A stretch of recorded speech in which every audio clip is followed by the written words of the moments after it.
Make every wedding unforgettable with Joya Lucas Diamond Wedding Collection. Joya Lucas, world's favorite jeweler. എനിക്ക് ഏറ്റവും കൂടുതൽ happiness കിട്ടുന്നത് ഞാൻ നല്ലൊരു വർക്ക് കഴിഞ്ഞ് വരുമ്പോഴാണ്, എനിക്കതിൽ റിസൾട്ട് ഉണ്ടാകുമ്പോഴാണ്. അത് കഴിഞ്ഞ് വരുമ്പം എൻ്റെ ഫാമിലി എല്ലാവരും ഉണ്ടെങ്കിൽ അതാണ് എൻ്റെ സന്തോഷം. പണ്ട് എന്നെ മാറ്റി നിർത്തപ്പെട്ടുകൊണ്ട് ഒരിക്കലും അംഗീകാരം കിട്ടാത്തതുകൊണ്ട് എന്തൊക്കെ വന്നാലും എനിക്ക് ഒന്നും നേടി എന്നുള്ള തോന്നലില്ല ചേച്ചി. എനിക്ക് എൻ്റെ അച്ഛനും അമ്മയ്ക്കും എന്നെപ്പറ്റി ഭയങ്കര അഭിമാനമാണെന്ന്, പക്ഷേ അവരത് പറയാറില്ല. ശരിക്കും അത് ഹെൽത്തി അല്ലാന്ന് എനിക്കറിയാം. ആക്ച്വലി ഞാൻ ഇന്ന് ഇപ്പം ഇവിടെ ഇരിക്കുന്നുണ്ടെങ്കിൽ അതിൻ്റെ റീസൺ എനിക്ക് ചിക്കൻ പോക്സ് വന്നതാണെന്ന് ഞാൻ പറയും. ഞാൻ ചേച്ചി പൈസ ഇല്ലാതെ ഒരു പെണ്ണ് ജീവിക്കാൻ പറ്റില്ല, ഒരു പൈസ ഇല്ലാതെ ഒരു പെണ്ണിന് ഒന്നും ചെയ്യാൻ പറ്റില്ല. നമുക്ക് പെണ്ണെന്നല്ല ഒരാൾക്കും. എല്ലാവരും പറയും പൈസ, money is not happiness. I will say money is the happiness. എന്നെ ആരെങ്കിലും ഒന്ന് കെട്ടിപ്പിടിക്കൂ, എന്നെ ആരെങ്കിലും ഒന്ന് ഉമ്മ വയ്ക്കും, എൻ്റെ കയ്യിൽ പിടിക്കൂ എന്ന് ഞാൻ പറയുന്ന ഒരാളാണ്. അതായത് ഇപ്പം ചിലപ്പം ഇത്രയും സ്നേഹത്തിൽ വളർന്ന ഒരു കുട്ടിക്ക് ഇതിൻ്റെ ഇമ്പോർട്ടൻസ് അറിയണ്ടാവില്ല. അതായത് ഇപ്പം എന്നെ ഒരാൾ വെറുതെ വന്നിട്ട് ഇങ്ങനെ പിടിച്ചാൽ ഞാൻ ചിലപ്പോൾ കൂടെ പോയി തരും. എൻ്റെ കയ്യിൽ ഐഫോൺ ഉണ്ടായിട്ടും ഇത്രയും ഫോട്ടോസും വീഡിയോസും എടുത്തിട്ടും എൻ്റെ ലൈഫിൽ ഏറ്റവും വേണ്ടപ്പെട്ട എൻ്റെ വല്യച്ഛൻ്റെ കൂടെ എനിക്കൊരു ഫോട്ടോ ഇല്ല ഇന്നേ വരെ. എൻ്റെ അമ്മ ഒരു പക്ഷേ എന്നെ ചെറുപ്പത്തിൽ ഡാൻസ് പഠിപ്പിച്ചിരുന്നെങ്കിൽ ഞാൻ നല്ലൊരു ഡാൻസറായേനെ. എനിക്ക് ഭയങ്കര ആഗ്രഹമായിരുന്നു ക്ലാസിക്കൽ ഡാൻസ് പഠിക്കാൻ.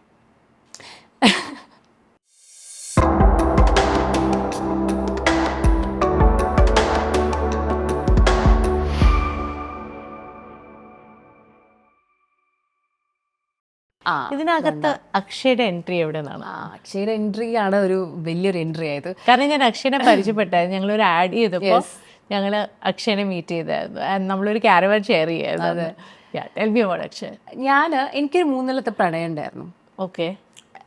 ഭയങ്കര എനിക്ക് കല്യാണം കഴിക്കണമെന്ന് ആഗ്രഹമുള്ളൊരു വ്യക്തിയായിരുന്നു. എന്നിട്ട് അതും ഇതേപോലെ പോയി. അത് പോകാൻ കാരണം ഞാൻ മീഡിയയിലുള്ള ഒരാളായതുകൊണ്ട്. അതായത് അദ്ദേഹത്തിനല്ല പ്രശ്നം, അദ്ദേഹത്തിൻ്റെ വീട്ടുകാർക്കായിരുന്നു പ്രശ്നം. ഇത് മീഡിയക്ക് വരുന്നതിന് മുമ്പായിരുന്നു? ഞാൻ വരുന്നതിന് മുന്നേ ഞങ്ങൾ പ്രേമത്തിലായത്. പക്ഷെ അത് കഴിഞ്ഞിട്ട് ഞാൻ വന്നു. എനിക്കാണെങ്കിൽ ഓരോ സ്റ്റേജിലും ഓരോരോ മാറ്റങ്ങളാണ്. അത് ആരും വിചാരിക്കാത്ത മാറ്റങ്ങൾ എനിക്ക് വരിക. ഇന്ന് ഞാൻ MBA ഓടിക്കുകയാണെങ്കിൽ നാളെ ഞാൻ ചിലപ്പോൾ TV യിലായിരിക്കും. അങ്ങനത്തെ ഒരു സാധനം എനിക്ക് തന്നെ അറിയുന്നില്ല എന്താ സംഭവിക്കുന്നത്. പെട്ടെന്നായിരുന്നു എല്ലാം ചേഞ്ച് വന്നത്. അപ്പോൾ ഞാൻ റേഡിയോയിൽ കയറി. കുറച്ചിങ്ങനെയൊക്കെ ആയി കഴിഞ്ഞപ്പം നമുക്കൊരു കല്യാണം ഒരു സീൻ വന്നപ്പം അവർ വീട്ടുകാർ അവർക്ക് ഓക്കെ ആയിരുന്നു ആദ്യമൊക്കെ. പക്ഷെ പിന്നെ അവർ കുറച്ച് പ്രശ്നമായി. വീട്ടിലൊക്കെ എൻ്റെ വീട്ടിലൊക്കെ വിളിച്ചിട്ട് ഇങ്ങനെ പറഞ്ഞു നമുക്ക് താല്പര്യം ഉണ്ടായിട്ടൊന്നുമല്ല, അവൻ പറഞ്ഞിട്ടാന്നൊക്കെ പറഞ്ഞു. അങ്ങനെയൊക്കെ ഒരു സംസാരമൊക്കെ ആയപ്പോഴത്തേനും നമ്മളത് പതുക്കെ അങ്ങ് രണ്ടുപേരും അങ്ങനെ അങ്ങ് പോയി. അതൊക്കെ പോയി കുറച്ച് കഴിഞ്ഞപ്പോഴാണ് എൻ്റെ വീട്ടുകാർ മാട്രിമോണിയിലിട്ടത്. അപ്പോൾ ഞാൻ ആക്ച്വലി കല്യാണം എനിക്ക് റെഡിയായിരുന്നു. കാരണം ഞാൻ ആസ് എ പേഴ്സൺ എനിക്കൊരു കൂട്ട് വേണം എന്നുള്ള ഒരാളാണ്. എനിക്ക് ഒറ്റയ്ക്ക് ലൈഫിൽ ജീവിക്കണം എന്ന് ആഗ്രഹമില്ലാത്ത ആളാണ്. എനിക്ക് ഫാമിലി വേണമെന്ന് ആഗ്രഹമുള്ള ഒരാളാണ്. കുട്ടികൾ വേണമെന്ന് ആഗ്രഹമുള്ള ഒരാളാണ്. ഞാൻ അങ്ങനത്തെ ഒരാളായിരുന്നു. അപ്പോൾ ഞാൻ കല്യാണം കഴിക്കാൻ റെഡിയാണ്. 26ാമത്തെ വയസ്സിൽ ഞാൻ കല്യാണം കഴിച്ചു. മാട്രിമോണിലിട്ടു. എൻ്റെ അച്ഛനമ്മ ഇട്ടു. ഞാൻ കുറച്ച് പേരെടുത്ത് സംസാരിച്ചു. കുറച്ച് പേരെന്ന് പറയുമ്പോൾ 1-2 പേരെടുത്തു. അതിൽ ഒരു കോമഡി ഞാൻ പറഞ്ഞുതരാം. അതായത് ഞാൻ ഒരാളടുത്ത് സംസാരിച്ചപ്പം എൻ്റെ വീട്ടുകാർക്ക് ഭയങ്കര ഇഷ്ടപ്പെട്ടു അയാൾ. അതായത് നമ്മൾ നോക്കുമ്പോൾ നല്ല ജോലിയുണ്ട്, ജർമ്മനിയിൽ എന്തോ വലിയ ഒരു കാർ കമ്പനിയിൽ എന്തോ എഞ്ചിനീയറാണ്, നല്ല ശമ്പളമുണ്ട്. അപ്പോൾ എൻ്റെ അമ്മയ്ക്ക് ഇത് മതി, അങ്ങനെയാണ് നിൽക്കുന്നത്. സംസാരിച്ച് കഴിഞ്ഞപ്പം ആള് സ്വാഭാവികമായിട്ടും നല്ല ബുദ്ധിയുള്ള ഒരാളായതുകൊണ്ട് ആൾക്കും ബുദ്ധിയുള്ള ആളെയാണ് വേണ്ടത്.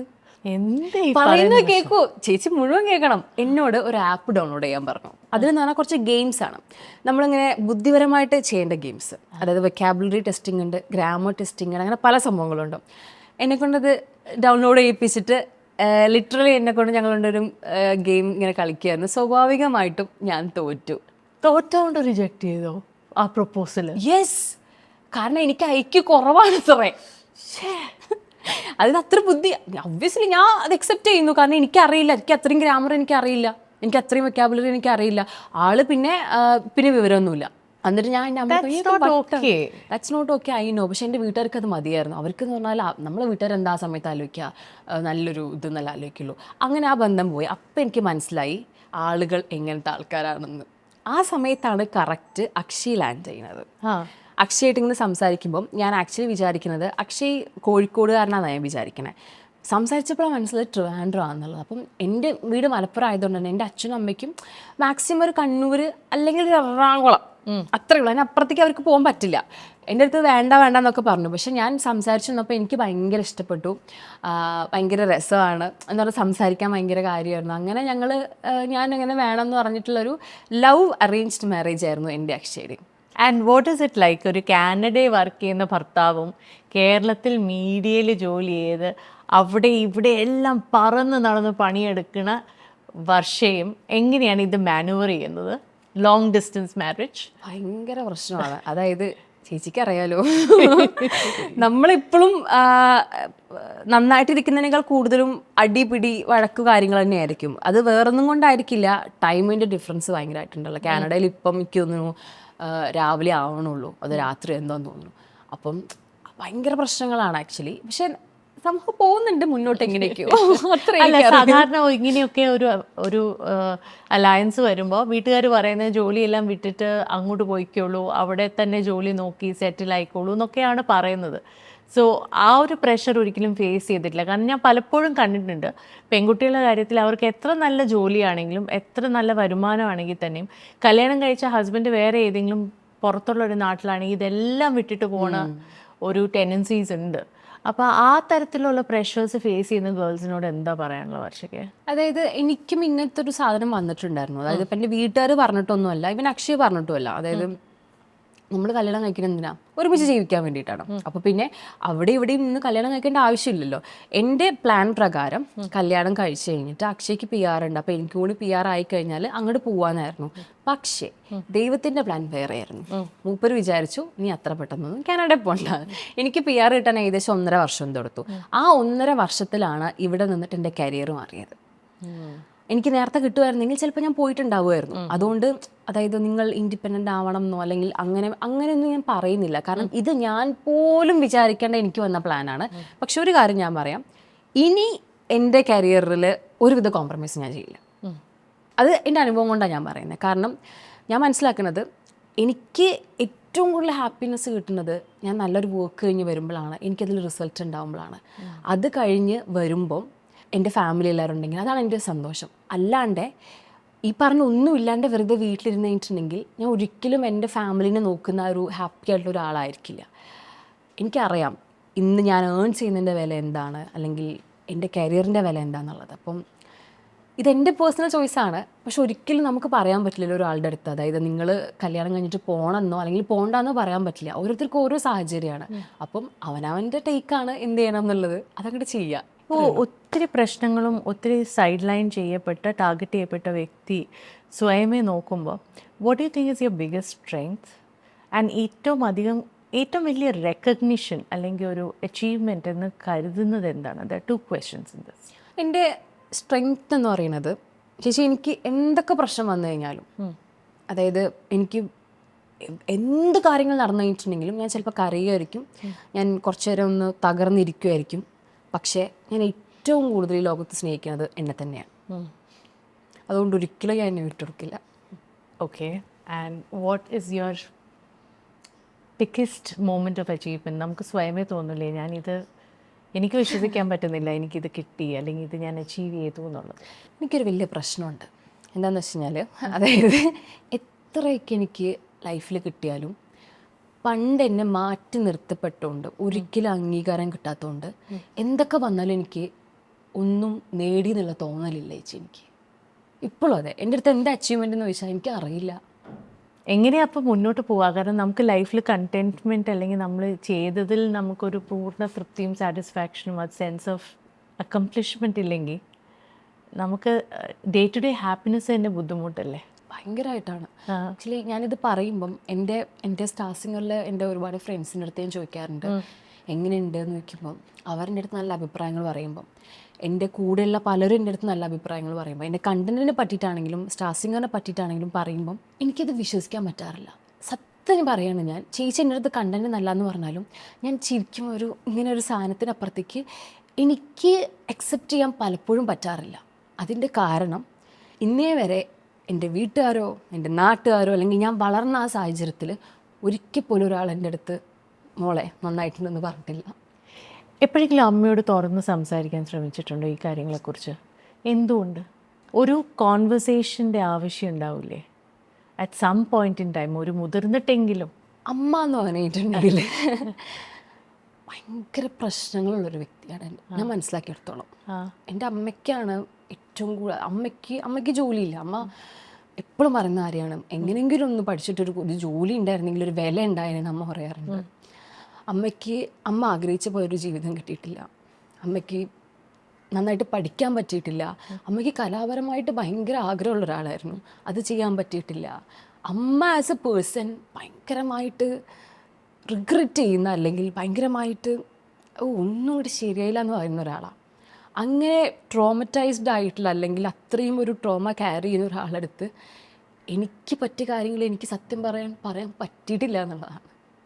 ഇത്രയും അധികം ട്രോമ എന്തുകൊണ്ട്? ഒരു ഫാമിലിയുടെ സപ്പോർട്ടോ അവിടെ ഒന്നും ഉണ്ടായിരുന്നില്ലേ അമ്മയ്ക്ക്?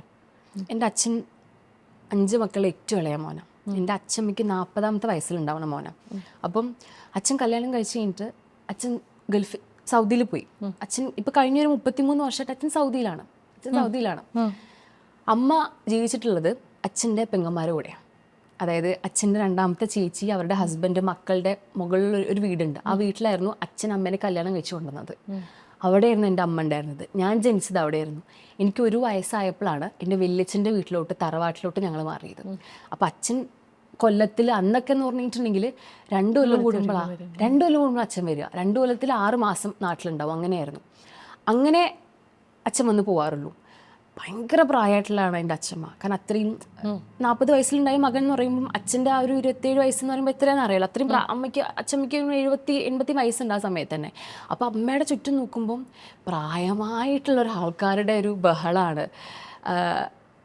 ഒന്നും അമ്മയ്ക്ക് ചെയ്യാൻ പറ്റില്ല. അമ്മയുടെ കയ്യിൽ പൈസ ഇല്ല. അച്ഛൻ അന്നെന്ന് പറയുമ്പം എൻ്റെ അച്ഛൻ സൗദിയിൽ പോയിട്ടുള്ള ഡ്രൈവറായിട്ടാണ് പോയിട്ടുള്ളത്. അപ്പം അമ്മ എപ്പോഴും പറയാറുണ്ട്, അവിടേക്ക് പോകുമ്പോൾ ഇവിടുന്ന് ലോൺ എടുത്ത് പോകും, എന്നിട്ട് വണ്ടി മേടിച്ചിട്ട് അവിടെ ഓടിച്ച് നടന്നിട്ട് നാട്ടിൽ വരേണ്ട സമയമ്പോൾ അവിടുന്ന് വണ്ടി വിറ്റിട്ട് ഇങ്ങോട്ട് ആ പൈസയും കൊണ്ട് വന്നിട്ട് വീട്ടിൽ, അതുകൊണ്ട് ഇവിടെ ചെലവ് നടത്തും. ഒപ്പിക്കലായിരുന്നു. അതുകൊണ്ട് തന്നെ എൻ്റെ അമ്മയുടെ കയ്യിൽ പൈസ ഇല്ല. ചേച്ചി, പൈസ ഇല്ലാതെ ഒരു പെണ്ണ് ജീവിക്കാൻ പറ്റില്ല. ഒരു പൈസ ഇല്ലാതെ ഒരു പെണ്ണിന് ഒന്നും ചെയ്യാൻ പറ്റില്ല. നമുക്ക് പെണ്ണെന്നല്ല, ഒരാൾക്കും. എല്ലാവരും പറയും പൈസ, money is not happiness. I will say money is the happiness. പൈസ കൊണ്ട് മാത്രമേ നമ്മുടെ പല പ്രശ്നങ്ങളും തീരുള്ളൂ. ഒട്ടുമിക്ക പ്രശ്നങ്ങളും. അമ്മയ്ക്ക് എന്നെ ഡാൻസ് പഠിപ്പിക്കണമെന്ന് ആഗ്രഹം ഉണ്ടായിരുന്നു. പക്ഷെ അമ്മയുടെ അടുത്ത് പൈസ ഉണ്ടായിരുന്നില്ല. അതായത് ഞാൻ ഇപ്പോഴും ഉറച്ചു വിശ്വസിക്കുന്ന ഒരു കാര്യമുണ്ട്, എൻ്റെ അമ്മ ഒരു പക്ഷേ എന്നെ ചെറുപ്പത്തിൽ ഡാൻസ് പഠിപ്പിച്ചിരുന്നെങ്കിൽ ഞാൻ നല്ലൊരു ഡാൻസറായേനെ. എനിക്ക് ഭയങ്കര ആഗ്രഹമായിരുന്നു ക്ലാസിക്കൽ ഡാൻസ് പഠിക്കാൻ. ഞാൻ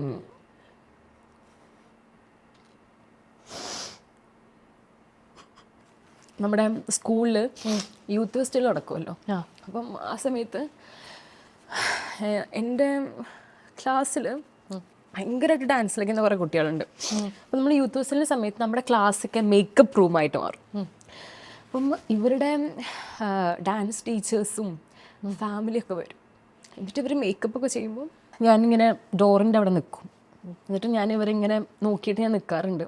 എൻ്റെ അന്നത്തെ ഏറ്റവും വലിയ ആഗ്രഹം എനിക്ക് ഭരതനാട്യത്തിൻ്റെ കോസ്റ്റ്യൂം ഇടണം എന്നാ, മേക്കപ്പ് ചെയ്യണം എന്നായിരുന്നു. അങ്ങനെ കണ്ണൊക്കെ എഴുതി മുടിയൊക്കെ കെട്ടി ഡാൻസ് കളിക്കണം എന്നാ. എൻ്റെ ലൈഫിൽ എനിക്കതിന് പറ്റിയിട്ടില്ല. ഞാൻ അമ്മയുടെ അടുത്ത് പരാതി പറയാറുണ്ടായിരുന്നു. ഇപ്പോഴും ഞാൻ പറയാറുണ്ട്, നിങ്ങൾ എന്നെ അന്ന് ഡാൻസ് പഠിപ്പിച്ചിരുന്നെങ്കിൽ ഞാൻ നല്ലൊരു ഡാൻസറായെന്ന് ഞാൻ പറയാറുണ്ട്. അപ്പം അമ്മ എൻ്റെ അടുത്ത് പറയുന്ന കാര്യം എന്ന് പറഞ്ഞാൽ, എനിക്ക് ആഗ്രഹം ഉണ്ടായിരുന്നു നിന്നെ ഇംഗ്ലീഷ് മീഡിയത്തിൽ വിട്ട് പഠിപ്പിക്കണമെന്ന് എനിക്ക് ആഗ്രഹം ഉണ്ടായിരുന്നു, ഡാൻസ് പഠിപ്പിക്കണം എനിക്ക് ആഗ്രഹം ഉണ്ടായിരുന്നു. പക്ഷേ നിൻ്റെ അച്ഛൻ്റെ ഏട്ടൻ്റെ വീട്ടിൽ നിൽക്കുന്ന, താമസിക്കുന്ന, അച്ഛമ്മേൻ്റെ ചെലവിൽ ജീവിക്കുന്ന എൻ്റെ കയ്യിൽ അന്ന് പൈസ ഇല്ല. ഇന്നും പഠിക്കാം വർഷയ്ക്ക്. ഞാൻ മോഹിനിയാട്ടത്തിന് ചേർന്നു. അതിന് പകരം ചേർന്നോ? ഓ അടിപൊളി. ഞാൻ പഠിക്കുന്നുണ്ട്. ഞാൻ ഭരതനാട്യത്തിന് ചേർന്നായിരുന്നു, അത് നിർത്തേണ്ടി വന്നു. പിന്നെ ഞാൻ മോഹിനിയാട്ടത്തിൽ ചേർന്നു. അപ്പൊ ഇനി നമുക്കൊരു പെർഫോമൻസ് കാണണല്ലോ വർഷ. തീർച്ചയായിട്ടും. അതുപോലെ മേക്കപ്പ് ഇട്ടിട്ട് അവിടെ പോയി മേക്കപ്പ് ആർട്ടിസ്റ്റിനെ പഠിപ്പിക്കാൻ പോലെ കേട്ടോ. ഇല്ലില്ല, അവരെന്താ വെച്ചാൽ ചെയ്തോട്ടെ അവിടെ. അങ്ങനെ അപ്പം ഞാൻ മനസ്സിലാക്കണത് എന്നെക്കാൾ ട്രോമ എൻ്റെ അമ്മയ്ക്കുണ്ട്. എൻ്റെ അമ്മ കുറേ ആഗ്രഹങ്ങളുള്ളൊരു സ്ത്രീയാണ്. വർഷയെ പോലെയാണോ? യെസ്, കാണാനും ചുറുചുറുക്കും തീർച്ചയായിട്ടും. എൻ്റെ അമ്മ ഭയങ്കര സുന്ദരിയാണ്. എൻ്റെ അമ്മയുടെ ഫ്രണ്ട്സ് എന്നെ കാണുമ്പോൾ പറയാറുണ്ട്, ഓ അന്ന് സിന്ധുവിനെ കാണാൻ ഇങ്ങനെ മറ്റെന്താ പറയാ സൂര്യൻ ഉദിച്ച പോലെയാന്ന് പറയും. അമ്മ ഭയങ്കര സുന്ദരിയാണ്. എൻ്റെ അച്ഛനും അമ്മയും ഭയങ്കര ഭയങ്കര ഭംഗിയുള്ള ആൾക്കാരാണ്. എന്ന് പറഞ്ഞാൽ നല്ല രസം അവരെ കാണാൻ. ഞങ്ങൾക്ക് മക്കൾക്ക് അവരെ ഭംഗി കിട്ടിയിട്ടില്ല എന്നൊക്കെ അവർ പറയാറുണ്ട്. പക്ഷേ ലൈക്ക് എനിക്ക് അമ്മ എപ്പോഴും ഒരു വിഷമമുള്ളൊരു കാര്യമാണ്. പക്ഷെ ഇന്നപ്പോൾ വർഷ ഈ ഇവിടെ വരെ എത്തി ഈ ഒരു നിലയിൽ എത്തത് ചെറിയ കാര്യമല്ല. വർഷ അത് കാണുമ്പോൾ അമ്മ എന്താ പറയാറ് വർഷ? അയ്യോ, ഞങ്ങള് വീട്ടുകാർ ഒട്ടും എക്സ്പ്രസീവ് അല്ല. എനിക്കിനി ഞാൻ പറയട്ടെ, അവാർഡ് കിട്ടിയെന്ന് പറഞ്ഞാൽ കൂടിയിട്ടും എൻ്റെ അമ്മ ഇങ്ങനെ ആണല്ലേ ഓക്കെ എന്ന് പറഞ്ഞിരിക്കും. അമ്മ അങ്ങനെ ഇരിക്കുള്ളൂ. അച്ഛനും അങ്ങനെ തന്നെയാണ്. അതായത് ആകെപ്പാടെ എന്തെങ്കിലും ഒരു ചെറിയൊരു ശബ്ദത്തിലൊരു വ്യത്യാസം ഞാൻ കണ്ടത് എൻ്റെ കല്യാണത്തിൻ്റെ തലേദിവസം ഇതേപോലെ നമ്മൾ പരിപാടി എന്നുള്ളപ്പോൾ സംസാരിക്കുമ്പം എന്നെ പറ്റി സംസാരിക്കേണ്ടി വന്നു അവർക്ക്. എങ്ങനെയോ എൻ്റെ ഫ്രണ്ട്സ് ആരാ പറഞ്ഞിട്ട്. അപ്പം അമ്മ ആകെ പറഞ്ഞ കാര്യം എനിക്കിപ്പോഴും എൻ്റെ ചെവിയിൽ മുഴങ്ങുന്ന കാര്യമാണ്. അമ്മ പറഞ്ഞത്, എനിക്ക് വർഷനെ പറ്റി ആലോചിച്ച അഭിമാനമാണെന്ന് പറഞ്ഞു. അത് മാത്രമേ പറഞ്ഞിട്ടുള്ളൂ ഇന്നേവരെ. അതിലെന്ന് പറയുമ്പം നമ്മൾ ഒട്ടും അങ്ങനെ എക്സ്പ്രസ് ചെയ്യാത്ത ആൾക്കാർക്കിടയിൽ അവരുടെ ശബ്ദത്തിലെ മാറ്റം വരെ നമുക്ക് അറിയാൻ പറ്റും. അല്ലെങ്കിൽ അവർ പറയുന്ന ടോൺ നമുക്ക് മനസ്സിലാക്കാൻ പറ്റും. എൻ്റെ അച്ഛനും അമ്മയ്ക്കും എന്നെപ്പറ്റി ഭയങ്കര അഭിമാനമാണെന്ന്. പക്ഷേ അവരത് പറയാറില്ല. ശരിക്കും അത് ഹെൽത്തി അല്ല എന്ന് എനിക്കറിയാം. എനിക്കൊരു കുട്ടികളുണ്ടായി കഴിഞ്ഞാൽ ഒരുപക്ഷെ ഞാൻ എനിക്ക് വേണ്ട പോലെയൊക്കെ അവരെ പറഞ്ഞൊക്കെ വെക്കുമായിരിക്കും. അവർക്ക് ശീലമില്ല എൻ്റെ അച്ഛനമ്മയ്ക്ക്. അതാണ് അതെനിക്ക് ഒരു കാലത്ത് ഒരു കുറേ ഒരു ജനറേഷൻ തന്നെ അങ്ങനെയായിരുന്നു എന്ന് പലപ്പോഴും തോന്നാറുണ്ട്. എക്സ്പ്രസ് ചെയ്യാൻ അറിയില്ല, പ്രത്യേകിച്ച് അമ്മമാർക്ക്. ഒട്ടും തന്നെ എക്സ്പ്രസ് ചെയ്യാൻ പറ്റാത്ത കുറേ അമ്മമാർ നമ്മുടെ ഇടയ്ക്ക് തോന്നിയിട്ടുണ്ട്. നേരത്തെ ഒരു കാര്യം പറഞ്ഞല്ലോ നമ്മുടെ വല്യച്ഛനെ കുറിച്ച്. വല്യച്ഛനായിരുന്നു favourite. Tell me about it. വർഷയുടെ എനിക്ക് തോന്നുന്നു ഒരു പില്ലറായിരുന്നു അല്ലേ? അതെ, തീർച്ചയായിട്ടും. ഞങ്ങൾ എന്നും വിളിച്ച് സംസാരിക്കുന്ന അങ്ങനെയൊന്നും അല്ല കേട്ടോ ചേച്ചി. അതായത് എൻ്റെ അച്ഛൻ എന്നെ ഇന്നേ വരെ കെട്ടിപ്പിടിക്കുകയോ ഉമ്മ വയ്ക്കുകയോ ചെയ്തിട്ടില്ല. എന്നെ മോളേന്ന് വിളിച്ചിട്ടില്ല. അമ്മ അങ്ങനെ ചെയ്തിട്ടില്ല. അപ്പം ഇങ്ങനെ വളർന്നു. അതായത് എങ്ങനെയൊക്കെയോ വളർന്നു. എൻ്റെ അമ്മ ഒരുപാട് കഷ്ടപ്പെട്ടു എന്നെ വളർത്തി. അച്ഛൻ ഇപ്പോഴും കഷ്ടപ്പെടുന്നുണ്ട്. എനിക്ക് നല്ല പാരൻസ് എനിക്ക് കിട്ടിയിട്ടുള്ളത്. അവർക്ക് എക്സ്പ്രസ് ചെയ്യാൻ അറിയില്ല, അത്രയേ ഉള്ളൂ. പക്ഷേ എൻ്റെ വല്യച്ഛൻ, അതായത് എൻ്റെ അച്ഛൻ്റെ ഏട്ടൻ, മൂപ്പര് വീട്ടിലാണ്. ഞങ്ങൾ 4ാം ക്ലാസ് വരെ ഞാനും അമ്മയും നിന്നിട്ടുള്ളത്. എന്നിട്ടാണ് ഞങ്ങൾ വീട് വെച്ച് മാറിയിട്ട് അനിയനും അനിയത്തിയൊക്കെ ഉണ്ടാവണത്. അപ്പം എൻ്റെ തറവാട്ടിൽ വല്യച്ഛൻ, എൻ്റെ വല്യമ്മ, എൻ്റെ അച്ഛമ്മ ഞാനൊരു 3ൽ പഠിക്കുമ്പോൾ പോയി. അമ്മ, എൻ്റെ വല്യച്ഛൻ 2 മക്കൾ, ആ മക്കളാണ് ശ്യാമേട്ടനും മോനേട്ടനും. അപ്പം ഞാൻ ഇവരുടെ കൂടെ വളരണതാണ്. ഞാൻ ആക്ച്വലി ചെറുപ്പത്തിൽ ഭയങ്കര എന്താ പറയുക സ്നേഹം അങ്ങനെ വളർന്നൊരു കുട്ടി. എന്ന് പറഞ്ഞാൽ എല്ലാവരും ഇങ്ങനെ സ്നേഹിക്കും, ഭയങ്കര സ്നേഹമൊക്കെ ആയിരുന്നു. അങ്ങനെയൊക്കെ ഒരു ഇതിൽ വളർന്നതാണ്. കാരണം ഒറ്റ കുഞ്ഞു ഞാനേ ഉള്ളൂ, ബാക്കിയുള്ളവരും വലുതായതുകൊണ്ട്.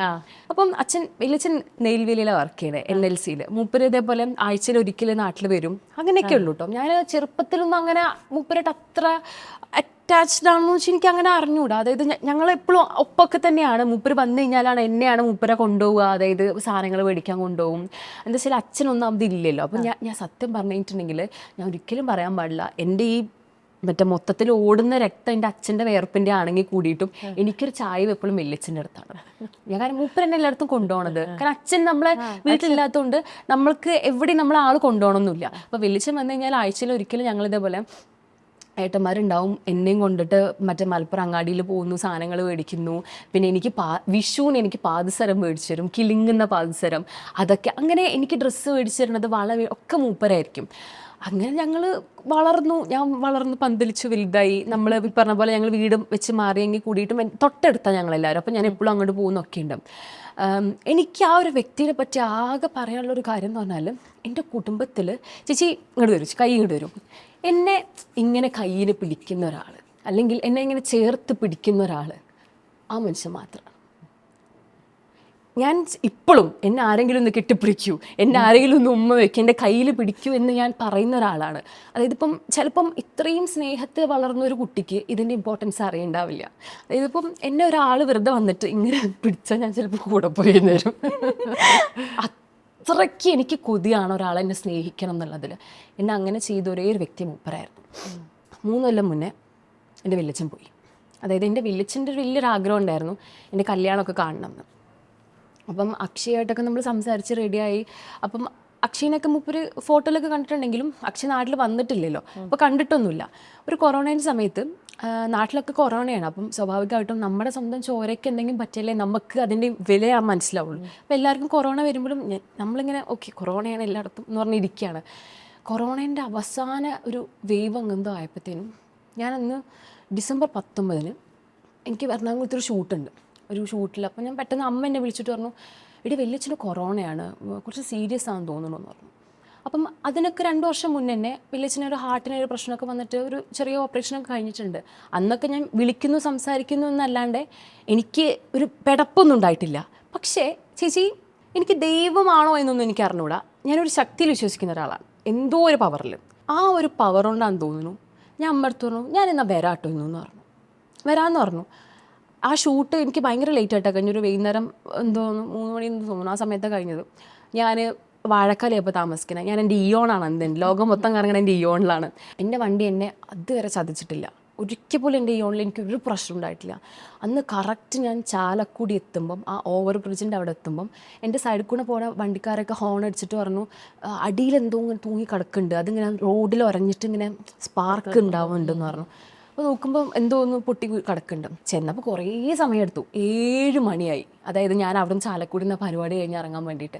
എന്നിട്ട് 7 മണിക്ക് ഞാൻ മലപ്പുറത്തേക്ക് ഞാൻ പോകണം. ഞാൻ 11 മണിക്ക് മലപ്പുറത്ത് എത്തണം. അപ്പോൾ ഞാൻ എത്തുമ്പോഴും അമ്മ ഒന്നും അങ്ങനെ പറയാത്തതുകൊണ്ട് ഞാനും വിചാരിക്കുന്നില്ല അതിപ്പോൾ എന്തെങ്കിലും പ്രശ്നമാവുന്നൊന്നും. ഞാൻ ചോറുണ്ടോണ്ടിരിക്കുമ്പോൾ അമ്മമ്മ വിളിച്ചു. അപ്പോൾ അമ്മമ്മ വിളിച്ചിട്ട് അമ്മ അങ്ങനെ പറയുന്നുണ്ട്, ഏട്ടന് സീരിയസ് ആണ്, ഏട്ടൻ വെന്റിലേറ്ററിലാണെന്ന് പറഞ്ഞു. അപ്പം എനിക്ക് ആ ബുദ്ധിയിൽ എനിക്ക് അറിയുന്ന ഒരേ ഒരു കാര്യം, വെന്റിലേറ്ററിലാണെന്ന് പറഞ്ഞാൽ ആൾക്ക് എന്തോ ഒരു വലിയ സാധനമുണ്ട്, ചിലപ്പോൾ പോയി എന്നുള്ളൊരു എനിക്കൊരു തോന്നലാണ്. അതെന്ന് പറഞ്ഞാൽ വെന്റിലേറ്ററിൽ കയറി കഴിഞ്ഞാൽ പിന്നെ ഇറങ്ങൽ ബുദ്ധിമുട്ടാണ്, നമുക്ക് എവിടുന്നോ ആരോ പറഞ്ഞിട്ടുണ്ട് അങ്ങനെ. അപ്പം തന്നെ ഞാൻ പറഞ്ഞു എനിക്ക് വലിയ എന്തായാലും കാണാൻ പോകണം. കാരണം ഞാൻ പ്രോപ്പർ മലപ്പുറത്ത്, ഞാൻ മഞ്ചേരിയാണ് ഗവൺമെൻറ് ഹോസ്പിറ്റലാണ് വലിയ കിടക്കണേ. ഞാൻ ഇപ്പം തന്നെ പോകണം, രാത്രി 11 മണി എന്നൊരു വിഷയമല്ല, പോകാമെന്ന് പറഞ്ഞു. അപ്പോൾ അച്ഛനെ വിളിക്കുന്നു, അച്ഛൻ മറ്റെന്തൊക്കെയോ പറയുന്നു. അപ്പം പറഞ്ഞു അന്നാണ് എൻ്റെ അമ്മ ആദ്യമായിട്ട് എന്നെ കരഞ്ഞു കാണുന്നത്. ഞാൻ പറഞ്ഞു എനിക്ക് വലിയ കാണാൻ എൻ്റെ ശബ്ദം ഇട്ടിട്ട് കാരണം അപ്പോഴാണ് എൻ്റെ വീട്ടിലെ മറ്റു ധീരവനിത ഞാനാണ് ബേസിക്കലി. എന്നിട്ട് ഞാൻ മഞ്ചേരി ഹോസ്പിറ്റലിൽ പോയി, ഹോസ്പിറ്റലിൽ പാർക്ക് ചെയ്യണം അവിടെ ഇടുന്നു. അപ്പോൾ അവർ പാർക്കിങ്ങിന് എന്തൊക്കെ ഇഷ്യൂ പറഞ്ഞു. ഞാൻ ഇപ്പോൾ പോയിട്ട് വരാമെന്ന് പറഞ്ഞിട്ട് ഞാൻ കയറി ചെല്ലുമ്പോൾ വരാന്തയിൽ എൻ്റെ ഏട്ടൻ, എൻ്റെ 2ാമത്തെ ഏട്ടൻ നിൽക്കുന്നുണ്ട്, മണിയേട്ടൻ നിൽക്കുന്നുണ്ട്. അപ്പോൾ ഞാൻ ചെന്നപ്പോൾ ചോദിച്ചു എന്താ വലിയ എന്താ പറ്റിയെന്ന് ചോദിച്ചപ്പം മൂപ്പര് പറഞ്ഞു എൻ്റെ അടുത്ത് അച്ഛന് ശ്വാസം കിട്ടണില്ലടി എന്ന് പറഞ്ഞിട്ട് മൂപ്പരുടെ അവിടെ ബ്രേക്കായിപ്പോയി. അപ്പം തന്നെ ഓക്കെ പ്രശ്നമായി എന്ന് മനസ്സിലായി. ഞാൻ നോക്കുമ്പോൾ വലിയ വെന്റിലേറ്ററിലാണ്, ഡോക്ടർമാർ എന്തൊക്കെ ചെയ്യുന്നുണ്ട്. സൈഡിൽ ഞാൻ മാറി നിന്നു. കുറച്ച് കഴിഞ്ഞപ്പം ഏട്ടനകത്തേക്ക് വിളിച്ചു, നോക്കും പോയി എന്ന് പറഞ്ഞു. അപ്പം ഞാൻ കുറച്ചവിടെ നിന്നു അകത്തേക്ക് കയറി. ഞാൻ കൈയൊക്കെ പിടിച്ച് ഞാൻ കുറച്ച് നേരം ഇങ്ങനെയൊക്കെ നിന്നു. വലിയച്ഛന് 64 വയസ്സുണ്ടെങ്കിലും കഷൻ്റെ അങ്ങനെയൊന്നുമില്ല കേട്ടോ, ഭയങ്കര മുടിയാണ്. അപ്പം പക്ഷെ വെള്ള മുടിയാണ്, ഡൈ ചെയ്യില്ല ആ മുടി. അപ്പം ഞാൻ നെറ്റൊക്കെ ഇങ്ങനെ തലോടി ഞാൻ കുറേ നേരമൊക്കെ ഇങ്ങനെ അടുത്ത് നിന്നു. അപ്പം ഞാൻ ഇങ്ങനെ കൈ പിടിച്ചപ്പോൾ ഞാനൊരു വീഡിയോ എടുത്തു. ആ വീഡിയോ എടുത്തിട്ട് ഞാൻ അതിൽ നിന്നൊരു സ്ക്രീൻഷോട്ട് എടുത്തു. അതാണ് കഴിഞ്ഞ 3 വർഷമായിട്ടുള്ള എൻ്റെ ഫോണിൻ്റെ ഈ ഒരു എന്ന് പറയണത്. ഇതെന്തുകൊണ്ടാണെന്ന് വെച്ച് കഴിഞ്ഞാൽ എൻ്റെ കയ്യിൽ ഐഫോൺ ഉണ്ടായിട്ടും ഇത്രയും ഫോട്ടോസും വീഡിയോസും എടുത്തിട്ടും എൻ്റെ ലൈഫിൽ ഏറ്റവും വേണ്ടപ്പെട്ട എൻ്റെ വലിയച്ഛൻ്റെ കൂടെ എനിക്കൊരു ഫോട്ടോ ഇല്ല ഇന്നേ വരെ. ഒന്നിച്ച് നിങ്ങളുടെ ഫോട്ടോ ഇല്ലേ? കുട്ടിക്കാലം മുതലും ഇല്ലേ? കുട്ടിക്കാലത്തെ ചോറൂടിൻ്റെ സമയത്ത് ഞാൻ എന്നെ പിടിച്ചിട്ടുള്ളൊരു ഫോട്ടോ അല്ലാണ്ട് ഇത്രയും വലുതായിട്ട് ഒരു ഫോട്ടോ പോലും ഇല്ല. എൻ്റെ ആകെപ്പാടെയുള്ള ഫോട്ടോ എന്ന് പറയുന്നത് ഈ എൻ്റെ വലിയച്ഛൻ പോയിട്ടുള്ള ഈ ഫോട്ടോയാണ്. കൊറോണ ആയതുകൊണ്ട് നമുക്ക് ചടങ്ങുകളൊന്നും അങ്ങനെ കാര്യമായിട്ട് ചെയ്യാൻ പറ്റില്ല. പിറ്റേ ദിവസം വീട്ടിൽ കൊണ്ടുവന്നു, ഒരു കറുത്ത സിബ് കവറിൽ ഇങ്ങനെ കൊണ്ടുവന്നു. എന്നിട്ട് മുഖം വരെ അവരിങ്ങനെ കാണിച്ചിട്ട് അത്രയും നാൾ കൂടെ ജീവിച്ച എൻ്റെ വല്യമ്മയ്ക്ക് പോലും ഒന്ന് തൊടാൻ പറ്റിയിട്ടില്ല എൻ്റെ വലിയച്ഛനെ. കാരണം തലേ ദിവസം അല്ലെങ്കിൽ 2 ദിവസം മുന്നേ ഹോസ്പിറ്റലിൽ പോകുമ്പോൾ കുഴപ്പമില്ലാണ്ട് പോയ ഒരാൾ പിന്നെ വരുന്നത് ഇങ്ങനെയാണ് വരുന്നത്. വല്യമ്മ ഇത്രയും ഡിസ്റ്റൻസ് ഹോസ്പിറ്റലിൽ വർഷയെ കാണാനും പിടിക്കാനും ഒക്കെ അനുവദിച്ചു അവർ, കൊറോണയായിട്ട് പോലും. ഞാനതാ പറഞ്ഞു വരുന്നത് എന്ന് പറഞ്ഞാൽ എനിക്കന്ന് രാത്രി ഞാൻ അവിടെ ചെന്നിട്ടില്ലായിരുന്നെങ്കിൽ ഞാൻ പിറ്റേ ദിവസം ഈ പറഞ്ഞ പോലെ എൻ്റെ അമ്മ ആരെങ്കിലും വിളിച്ചിട്ട് വലിയച്ഛൻ പോയി എന്ന് പറഞ്ഞിട്ടുള്ള കോളിൽ ഞാൻ അവിടെ എത്തുള്ളൂ. എനിക്ക് വിട്ട് നിന്നിട്ട് എൻ്റെ വലിയച്ഛനെ കാണാൻ പറ്റുള്ളൂ. ചേച്ചി പിന്നെ ഒരിക്കലും സമാധാനമായിട്ട് ജീവിക്കാൻ പറ്റില്ല. നമുക്കറിയാം നമ്മൾ മരിക്കും ഒരു ദിവസം. പക്ഷെ നമുക്ക് വേണ്ടപ്പെട്ട ആൾക്കാർ പോകുമ്പം അവരടുത്ത് നിൽക്കണം. അത് നമ്മുടെ ഒരു ബേസിക് ഒരു നീഡാണ്. ഞാൻ വിശ്വസിക്കുന്നത് അതാണെന്ന് പറഞ്ഞാൽ എന്തോ ഒരു ശക്തിയിൽ ഞാൻ വിശ്വസിക്കുന്നതിൻ്റെ കാരണം അന്ന് ആ ശക്തിയാണ് എന്നെ ആ ദിവസം അന്ന് പോയിപ്പിച്ചത്. അല്ലെങ്കിൽ എന്തൊക്കെ പ്രശ്നങ്ങൾ ഉണ്ടാകുമ്പോഴും എൻ്റെ അമ്മ വിളിച്ചാൽ ഞാൻ പോകാറില്ല. അന്ന് ഞാൻ വെറുതെ വരാമെന്ന് പറഞ്ഞു. അന്ന് രാത്രി ഞാൻ ചെന്നിട്ടില്ലായിരുന്നെങ്കിൽ എനിക്ക് എൻ്റെ വില്ലേജിനെ അങ്ങനെ കാണാൻ പറ്റില്ലായിരുന്നു. എല്ലാവരും കണ്ട പോലെ മാറി നിന്ന് ഇങ്ങനെ കാണും. അതായത് അച്ഛൻ്റെ വില്ലേജിൻ്റെ 3 ചേച്ചിമാരുണ്ട്, അവരൊക്കെ മാറി നിന്ന് കാണുന്നു, എല്ലാവരും മാറി നിന്ന് കാണുന്നു, അത്ര നാൾ ജീവിച്ച ഭാര്യ മാറി നിന്ന് കാണുന്നു. ആർക്കും തൊടാനൊന്നിനും പറ്റിയിട്ടില്ല. അവരിങ്ങനെ മാറി നിന്ന് കണ്ടിട്ട് അവർ 5 മിനിറ്റ് കൊണ്ട് എടുത്തുകൊണ്ടുപോയി. എന്ന് പറഞ്ഞാൽ നമുക്ക് ഒന്ന് ചടങ്ങ് എല്ലാവരും ചെയ്യും, അതിനോരും പറ്റിയിട്ടില്ല, അങ്ങനെ എടുത്തുകൊണ്ടുപോയി. വർഷയ്ക്ക് ശരിക്കും അച്ഛൻ തന്നെയായിരുന്നു അല്ലേ വിളിച്ചത്? പക്ഷേ ആലോചിച്ച് നോക്കൂ, ഈ ഒരു ബാക്ക്ഗ്രൗണ്ടിൽ നിന്ന് ഒരു സപ്പോർട്ടും കൂടാതെ MBA ചെയ്ത് ബാംഗ്ലൂരിൽ പോയി, ബാംഗ്ലൂരിൽ നിന്ന് ജോലി വിട്ട് ഇവിടെ വന്ന് വീട്ടുകാരുമായിട്ട് പ്രശ്നങ്ങളായി, എന്നിട്ട് അവിടെ നിന്ന് RJ ആയിട്ട് തുടങ്ങി, ഇപ്പോൾ ഐഡിയ സ്റ്റാർ സിംഗർ, ആക്ടിങ് ചെയ്യുന്നു. ലൈഫ് എവിടെ നിന്ന് എവിടെ വരെ എത്തിച്ചു എന്ന് നോക്കൂ. So you good. എന്തെങ്കിലും ഒരു നല്ല കാര്യം ലൈഫിൽ നടക്കട്ടെ എന്ന് ചിലപ്പം ആ പറയുന്ന ഒരു വ്യക്തി വിചാരിച്ച് കാണുമായിരിക്കും. കാരണം ഇപ്പം ഞാൻ പറഞ്ഞ പോലെ എന്നെ അച്ഛൻ MBA പഠിപ്പിച്ചു. ഞാൻ MBA ഒരു 4th സെം ആയപ്പോൾ എനിക്ക് ഫസ്റ്റ് എൻ്റെ കോളേജിൽ ക്യാമ്പസ് പ്ലേസ്മെൻറ്റ് എനിക്ക് കിട്ടി. എന്നിട്ട് ഞാൻ 4th സെം പ്രൊജക്റ്റ് ആയതുകൊണ്ട് വർക്ക് ചെയ്യാൻ പറ്റും. അപ്പം ഞാൻ വർക്ക് ചെയ്തു. എക്സാം കഴിഞ്ഞ് കഴിഞ്ഞപ്പം ഞാൻ പതുക്കെ അവിടെ നിന്ന് റിസൈൻ ചെയ്തു. ആക്ച്വലി ഞാൻ ഇന്ന് ഇപ്പം ഇവിടെ ഇരിക്കുന്നുണ്ടെങ്കിൽ അതിൻ്റെ റീസൺ എനിക്ക് ചിക്കൻ പോക്സ് വന്നതാണെന്ന് ഞാൻ പറയും. ഞാൻ ജോലി ഭയങ്കര ധൈര്യം വേണം. കാരണം ഇത്രയും ഒരു എൻവയൺമെൻറ്റിൽ നിന്ന് വരുമ്പോൾ നമുക്ക് എപ്പോഴും ആദ്യം നമുക്ക് തോന്നുന്ന ഒരു സേഫ്റ്റി ആയിരിക്കും നമ്മൾ നോക്കുക. ആ സേഫ്റ്റി നെറ്റ് വിട്ടിട്ടാണ് ഇങ്ങനെ ഒരു ലീപ്പ് ഓഫ് ഫെയ്ത്ത് എടുക്കുന്നത്. അതിനൊരു ധൈര്യം തന്നെ വേണം. അത് സമ്മതിച്ചിരുന്നു. കാരണം ആ ഒരു ഫേസ് ഇനി മുന്നോട്ട് കിടക്കുന്ന സ്ട്രഗിളിൻ്റെ ഒരു ഫേസാണ്. ആ സ്ട്രഗിളിൻ്റെ ഫേസിൽ എല്ലാവരും കൂടി ഉണ്ടാവണം എന്നില്ല. What was that phase like for you? അത് പറഞ്ഞ പോലെ എനിക്ക് ചിക്കൻ ബോക്സ് വന്നു. അപ്പം എനിക്ക് ലീവ് എടുക്കേണ്ടി വന്നു. ഞാൻ ലീവ് എടുത്തപ്പോൾ എൻ്റെ മാനേജർ എന്നെ വിളിച്ചിട്ട് ലീവ് എടുക്കാൻ പറ്റുള്ളൂ എന്നൊക്കെ പറഞ്ഞു. അപ്പോൾ എനിക്ക് ദേഷ്യം വന്നിട്ട് ഞാൻ ഇനി പോകണില്ല എന്ന് വിചാരിച്ചിട്ട് ഞാൻ ജോലി വിട്ടു. അങ്ങനെ ജോലി വിട്ട് എൻ്റെ MBA ഫൈനൽ എക്സാം ഒക്കെ എഴുതി കഴിഞ്ഞപ്പോഴാണ് ഞാനിവിടെ എറണാകുളത്ത്, അതായത് പണ്ട് മുതൽ എൻ്റെ ഫോക്കസ് എപ്പോഴും കൊച്ചിയാണ്. എന്താണെന്ന് വെച്ചാൽ കൊച്ചിയിലാണ് സിനിമ, കൊച്ചിയിലാണ് TV, കൊച്ചിയിലാണ് എല്ലാം ഉള്ളല്ലോ. അപ്പോൾ എങ്ങനെയെങ്കിലും ഒന്ന് കൊച്ചിയിൽ വരണം എന്നുള്ളതുകൊണ്ട് ഇവിടെ ഒരു മീഡിയ കമ്പനിയിൽ ഒരു ചെറിയൊരു ജോലി, നല്ല കണ്ടന്റ് ക്രിയേഷൻ ആയിരുന്നു അന്നത്തെ ജോലി. അങ്ങനെ ഞാൻ വന്നു. അപ്പോൾ വീട്ടിൽ അച്ഛൻ്റെ അടുത്ത് എനിക്കത് പറയാൻ പറ്റില്ല, അഭിനയിക്കാൻ പോവാന്ന്. എൻ്റെ അച്ഛൻ അഭിനയമോഹിയായിരുന്നു പണ്ട്. അച്ഛൻ്റെ വീട്ടിൽ വിട്ടില്ല. ഒറ്റ ഇളയ മോനായതുകൊണ്ടും ഇത്രയും ദൂരം എറണാകുളം ആയതുകൊണ്ടും. അപ്പം അച്ഛൻ അതൊക്കെ പെട്ടിയിലാക്കിയിട്ടാണ് മൂപ്പര് സൗദി പോയത്. അത് കഴിഞ്ഞിട്ട് ആ മോഹം എനിക്ക് പാസ് ചെയ്തത്. എന്നാൽ ആ മനുഷ്യൻ അപ്പനെ സപ്പോർട്ട് ചെയ്തു. മൂപ്പര് സപ്പോർട്ട് ചെയ്തില്ല. മൂപ്പര് പറഞ്ഞ പോലെ പറ്റില്ല, MBA പഠിച്ചല്ലേ. അപ്പം അച്ഛൻ്റെ കമ്പനിയിൽ തന്നെ ഒരു എക്സ്പീരിയൻസ് നാട്ടിലുണ്ടെങ്കിൽ അങ്ങോട്ട് കൊണ്ടുപോകാമെന്നൊക്കെ പറഞ്ഞിരിക്കുക. അപ്പം ഞാൻ നൈസായിട്ട് ജോലി വിട്ട് വന്നപ്പോൾ ഞാൻ അച്ഛൻ്റെ അടുത്ത് പറഞ്ഞു, കൊച്ചിയിലൊരു കമ്പനിയിൽ HR ആയിട്ട് എനിക്ക് ജോലി കിട്ടിയിട്ടുണ്ടെന്ന് പറഞ്ഞു. ഞാൻ നുണ പറഞ്ഞു.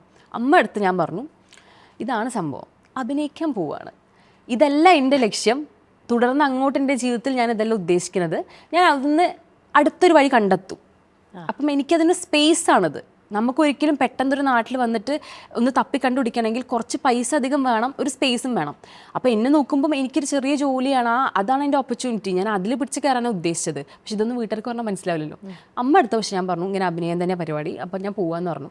അപ്പം ഞാൻ കൊച്ചിയിൽ ആദ്യം എടപ്പള്ളി ടോളിൽ വന്നിറങ്ങുന്നത് ഞങ്ങളുടെ നാട്ടിൽ നിന്ന് 5:15 ഒരു KSRTC ബസ് ഉണ്ട് ട്രിവാൻഡ്രത്തേക്ക്, അതിലാണ്. അപ്പം എൻ്റെ അമ്മ അതേപോലെ ആദ്യമായിട്ടാണ് നമ്മൾ അങ്ങനെ എറണാകുളത്തേക്ക് ബസ്സിൽ ഞാൻ ഒറ്റയ്ക്ക് വരുന്നത്. അപ്പം അമ്മേനെ കൊണ്ടാക്കാൻ വന്നു ബസ് സ്റ്റാൻഡിലേക്ക്.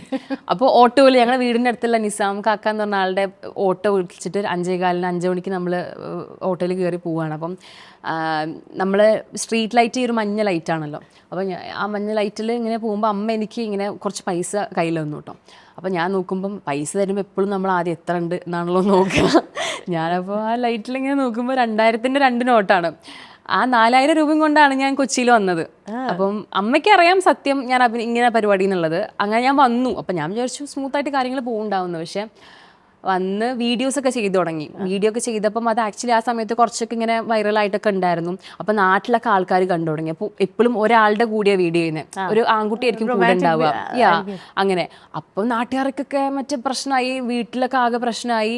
അച്ഛന് ഏറ്റവും പ്രശ്നം എന്താ വെച്ചാൽ അച്ഛൻ്റെ ഫ്രണ്ട്സിനെ വിട്ട് അന്വേഷിപ്പിച്ചു ഇവിടെ എന്താ എൻ്റെ ജോലിന്ന്. അപ്പോൾ ഇവർക്ക് ഇത് അറിയാത്തതുകൊണ്ട് ഇവർ പറഞ്ഞ് അഭിനയിക്കാൻ വന്നാന്ന് പറഞ്ഞു. അങ്ങനെ അച്ഛൻ നുണ പറഞ്ഞിട്ട് ഞാൻ പോയി എന്നൊക്കെ ഉള്ളതിൻ്റെ പേരിൽ അച്ഛന് ഭയങ്കര പ്രശ്നമായി. അങ്ങനെ ഞങ്ങൾ 1.5 കൊല്ലം മിണ്ടിയിട്ടില്ല ഞാൻ ഇവിടെ അഭിനയിക്കാൻ വന്നതിൻ്റെ പേരിൽ. ജോലി കിട്ടിയിട്ട്, അതായത് റേഡിയോയിൽ കിട്ടിയതിന് ശേഷം. അപ്പോൾ ഒരു ദിവസം പെട്ടെന്ന് അമ്മ എന്നെ വിളിച്ചിട്ട് ഇങ്ങനെ, അമ്മേൻ്റെ സംസാരം കേട്ടപ്പോൾ തന്നെ എനിക്ക് മനസ്സിലായി എന്തോ പണിയുണ്ടെന്ന്.